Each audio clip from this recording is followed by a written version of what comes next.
How many times this has happened to you where you go to the doctor, you have these obscure aches and pains, and you have no formal diagnosis? Well, I'm here to talk about that as it pertains to narcissistic abuse, growing up in a cult. Not enough people are aware of it. In my conversations with so many of you, I have seen a common thread of having obscure illnesses, random aches and pains, and just feeling overall unwell. And then when we go to the doctor, they tell you there's nothing wrong with you. It's really frustrating, isn't it? Well, that happened to me several times over several years, and I want to talk to you how I hit it head on. Before we begin, I want to thank you so much for liking, sharing, and subscribing. I'm excited to get back with interviews come September. Right now, I'm just enjoying summer with my children who are on a mission to slowly drive me insane. What a lot of people in this social media world actually don't know about me, not that it's even important, but it's important to bring up. And it's very hard for me to talk about, by the way. I don't like to talk about my health publicly because it's just, I don't know, it just makes me feel uncomfortable. But to give you context, I'm going to go there.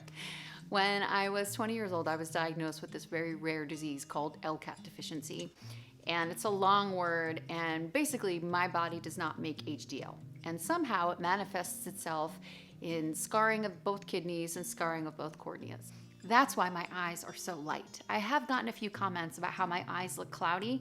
It has nothing to do with the iris, the color per se, but it has everything to do with there is a cloud that symmetrically covers both of my corneas. It is a slow systemic breakdown, and there is no cure for it.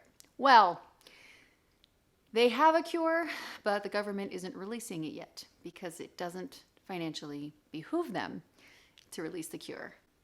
By the way, your government doesn't care about you. Ask me how I know. But I digress. So I was diagnosed with this illness when I was 20 years old. And as of right now, the last I've heard, there's only about 60 people in the world who have this diagnosis.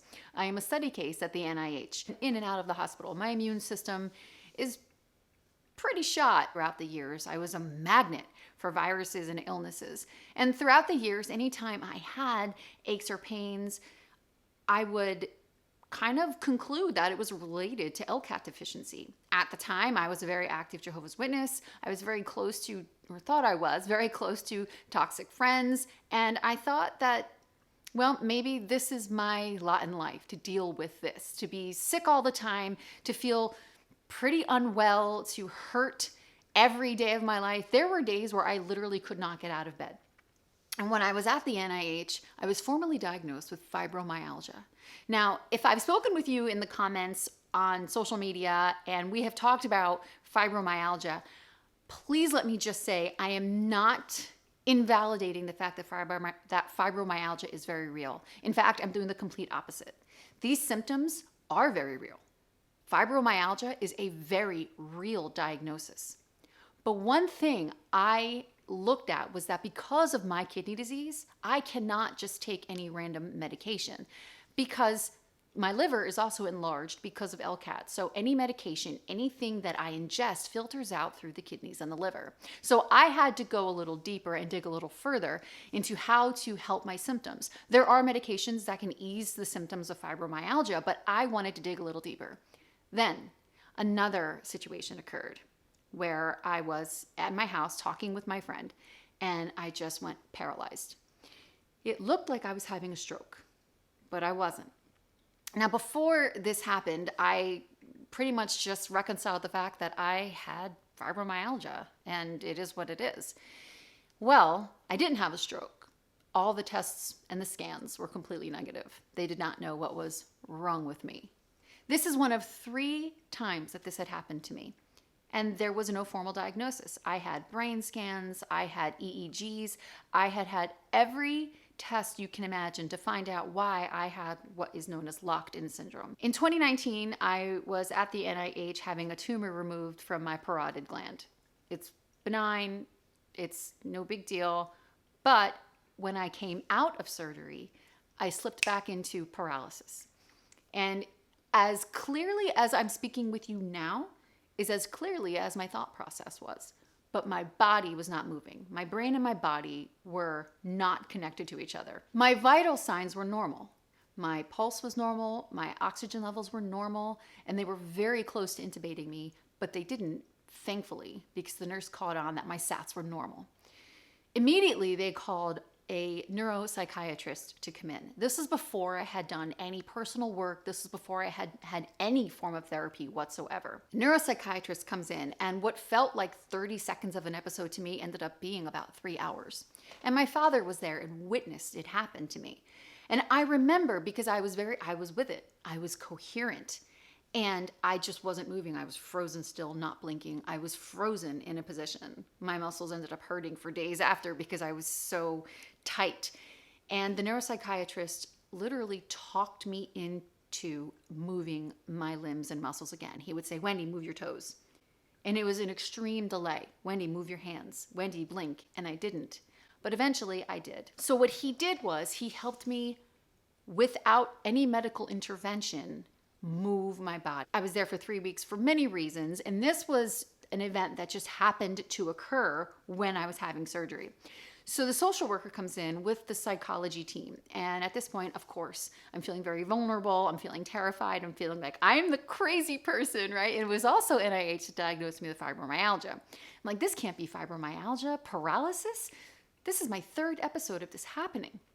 So in that moment, the social worker introduced me to a book called The Body Keeps the Score. This book will change your life. It changed mine. Now, I know many of you in the comments have read this book, but one of the reasons that I didn't read it right away was because I felt like a victim. I felt like they were trying to tell me something was wrong with me, that there was a problem, that I was making this up, that it was psychosomatic. Well, I'm here to tell you that when you go through traumatic incidences, something called ACE, they're adverse childhood events. When we go through these, and we all have them, our body holds on to trauma for dear life, and it has to come out somehow. That's why it's called The Body Keeps the Score. Now, at the time of this social worker speaking with me, I had no idea the trauma that my body or my mind had endured. I was still a very, very believing Jehovah's Witness. I still had all these relationships still in my life that I did not know were very unhealthy for me. I had these unhealthy mindsets. I had these unhealthy coping mechanisms. So it would make sense that my body is like, hello? Hello? Hello? Anybody home? And so that is where my journey started of lessening my symptoms. So the doctor came in and he said, this is not a hardware problem. This is a software problem. A hardware problem meaning it's not going to come up on any diagnostic testing. Any MRIs, CAT scans, nothing like that is going to show that I have what is called functional neurological disorder, FND for short, or a conversion disorder. It used to be called a conversion disorder because it's the way your body cannot convert pain. And I have not had an episode since. It's not epilepsy, so there's no seizure medication. It's nothing like that. And there is no shame in dealing with these things. That's what I want to talk about. I had seen multiple neurologists, but then I got into therapy. What I did not realize was that the way our body holds on to emotional and psychological trauma exhibits itself through physical pain. These are called somatic responses.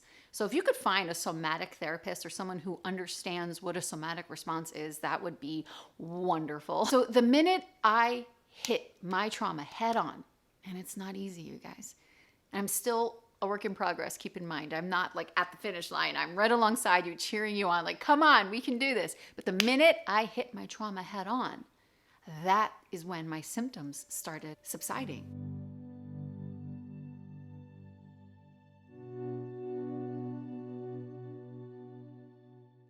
It was also at this time that I was diagnosed with hypothyroidism. Now, for those of you in the audience who may have hypothyroidism, believe it or not, it can look different for everyone. Now, modern day medicine is amazing, but the way they diagnose hypothyroidism leaves a lot to be desired. For example, you'll go for your annual wellness checkup, whether you're male or female, and you will get a typical TSH test. And then that'll come back negative and they'll say, oh, you know what, you're fine. You don't have a thyroid problem. When in actuality, a holistic practitioner a naturopath or even an endocrinologist would know that that TSH test is just a small piece of a very large puzzle. And again, I am not a clinician. This is just my personal experience. So please take this information to your physician, to your therapist, and put it all together in accordance with what they say.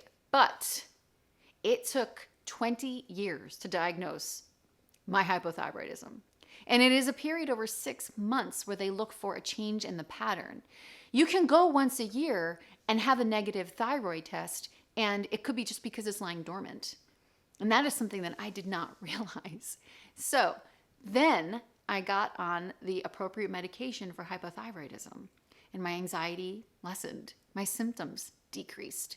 In addition to that, I was on medication in tandem with going to therapy. When I look back on all the friends in the congregation who had these random aches and pains, I feel such empathy for them because there is so much to be said about being in a narcissistic relationship, which this is what I say all the time. When you're in high control religion and then you leave, you are a survivor of narcissistic abuse. When we look at the organization as you would a toxic relationship and we leave that relationship, you're a survivor of one of the most abusive relationships that not everybody, even your clinicians, can relate to. It's really important to be our own advocate in the medical community. When I had exhausted all medical reinforcements, I went the psychological route because at that point, I did start to feel like I was crazy. Does that make me crazy? Does that make me crazy? And there are people who supposedly loved me who did not help by saying I was making it up, that I'm a drama queen. But here's the truth of the matter. Your pain is real, and you don't need people to validate that pain for you. If your symptoms are real and you are feeling pain, that could be psychological pain in the sense that your body is saying enough is enough. We need to fix this. We need to go back to that situation, heal that up, and then we're going to lessen the symptoms. And then I dug a little deeper. I looked at the relationship between diagnoses such as fibromyalgia and chronic fatigue syndrome and other autoimmune disorders, and the relationship with trauma, and the relationship with ACE. When I discovered that there are studies done in which many people who had an ACE in their past have these chronic illnesses, have these obscure, undiagnosable symptoms, that's when I started also doing the work. And that's what I wanted to talk to you about. If the medical route is not satisfying you and your symptoms are still there and still paramount, please look into getting into counseling. Now, again, I'm not naive. Not everyone can afford a therapist. Not everyone can look into it, but it is very possible for you to start doing your own research. Even if you can't get into counseling, there is a ton of free resources out there. For example, if you read The Body Keeps the Score, the body's amazing, right?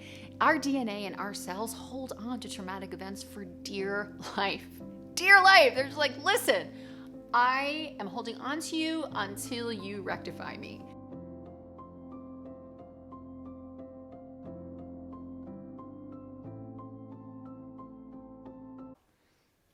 I had to go off camera for a second because this girl, she really needed my attention. Have I introduced you to Callie? She also does a lot for aches and pains. She's very helpful. What was I saying? I was a magnet for illness and viruses. I still am, but I just don't pay much attention to it. What I learned is that you cannot heal in the same place that made you unwell. I remember going to the Kingdom Hall and the lights were blinding and the sounds were just too soundy.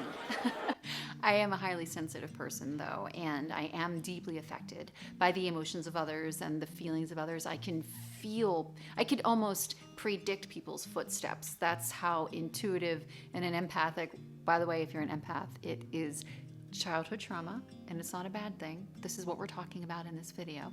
But at the Kingdom Hall, it was exhausting. I would go to one meeting and then I would just be knocked out for days to recover. I used to call it meeting anxiety. But what I didn't know then that I know now, and I really want to tell you, if you're new here and watching this video and you're just waking up and you're wondering, how come every time I go to the meetings, I am exhausted and I need a couple of days of recovery just from going to the Kingdom Hall? Well, this is why. Because after years of being controlled in your life, now your body is saying, I can't take anymore. I am done. I can't deal with this anymore. I'm as mad as hell, and I'm not gonna take this anymore! And so, yes, you cannot heal where you were made to be unwell. What I was doing when I was going back to the meeting was re-traumatizing myself over and over and over again. But how do you reconcile that? Place where you are supposed to get salvation is the same place that caused you pain. It's the same place that gives you really traumatic memories. How do you reconcile that? Well, that is where you strip the doctrine and realize you don't need to go to the Kingdom Hall or be a Jehovah's Witness to gain approval from God if you believe in God, if you believe in that. So my first step was, you know what? I'm just going to take a break. It was this crazy phenomenon. I would feel fine every other day, but on a meeting day, I was exhausted. Right? On a meeting day, I'm like, why am I just so drained today? Oh, looking back, it was because my body was anticipating going back to the scene of the crime. And every time you go back, again, we're re-traumatizing ourselves. And I thought there was something wrong with me. Like, why do I feel so crappy on a meeting day when I'm supposed to feel elated and happy and joyful? No. Pay attention to your body, because your body is telling you something. And this is not just in religion, this is in everyday situations. If you pay attention to your body when you feel a certain way around a certain group of people or a certain person, and suddenly you're absorbing their energy or you're absorbing their negativity. Sometimes I was taught to say, this is not me, that I am not recognizing this feeling. I am not recognizing these intrusive thoughts. This must be indoctrination. And so when you go about your day and you are maybe guilt is creeping in, or maybe you're starting to feel a flare up. What I do is I ask myself, by default now, I ask myself, is this a physical flare or is this an emotional flare? Because I personally feel emotional pain in my physical body. And then I will go through this checklist of things. Who have I talked to this week? What information did I take in via social media or the news? What do I know is going on with people that I love? What's going on in their lives? Am I absorbing that? Is that the pain that I'm feeling? And now I've gotten accustomed to doing that. I'm like, okay, nope, that's not it. No, that's not it.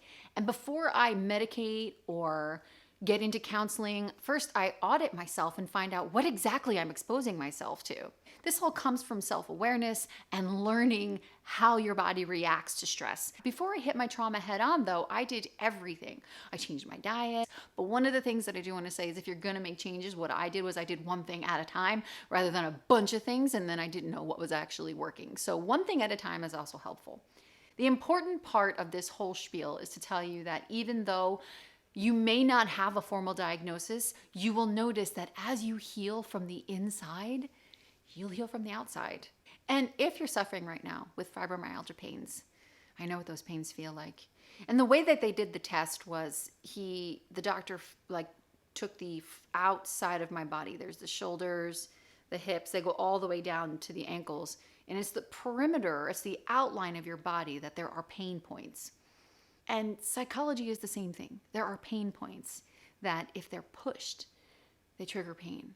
There is a very interesting correlation between physical pain and emotional suffering. If you're ready to feel better, like I was ready to feel better, I decided to hit my trauma head on. There is nothing wrong with you.